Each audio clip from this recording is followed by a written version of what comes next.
मेहरमा वाक़िया गिंदासी आल revenue employees union तरफ़ां कराची में बेगुनाह क़त्ल थियल मुख्तियार कार एजाज़ चांडियो के क़त्ल वारे वाक़े ख़िलाफ़ एहतजाज कयो वियो आहे।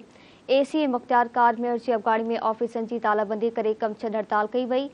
लैंड माफ़िया तां एजाज़ चांडियो के बेदर्दीअ सां क़त्ल कयो वियो, जंहिंजी सख़्त लफ़्ज़नि में मज़म्मत करियूं था रेवेन्यू एम्प्लॉइज़ जो चवणु आहे। लैंड माफ़िया बासिर हुअण सबबि संदनि ख़िलाफ़ कार्रवाई न करणु अफ़सोस जोॻो अमल आहे। आला इख्तियारूं फौरी तौर ते वाक़े जो नोटिस वठी जवाबदारनि ख़िलाफ़ सख़्त कार्रवाई करनि, ॿी सूरत में एहतजाज जारी रखियो वेंदो।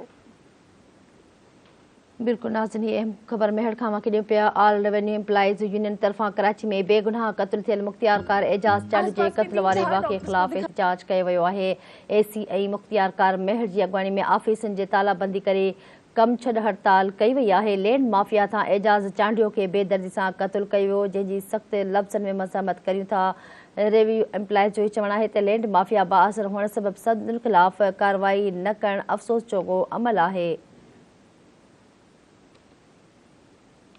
रेवेन्यू एम्प्लॉइज़ जो चवणु आहे त आला इख्तियारूं फौरी तौर ते वाक़े जो नोटिस वठी जवाबदारनि ख़िलाफ़ सख़्त कार्रवाई करनि, ॿी सूरत में एहतजाज जारी रखियो वेंदो। ख़बर अवां सां मेहर मां शेयर कई पिया। आल रेवेन्यू एम्प्लॉइज़ यूनियन तरफ़ां कराची में बेगुनाह क़त्ल थियल मुख्तियार कार एजाज़ चांडियो जे क़त्ल वारे वाक़े ख़िलाफ़ एहतजाज कयो वियो आहे।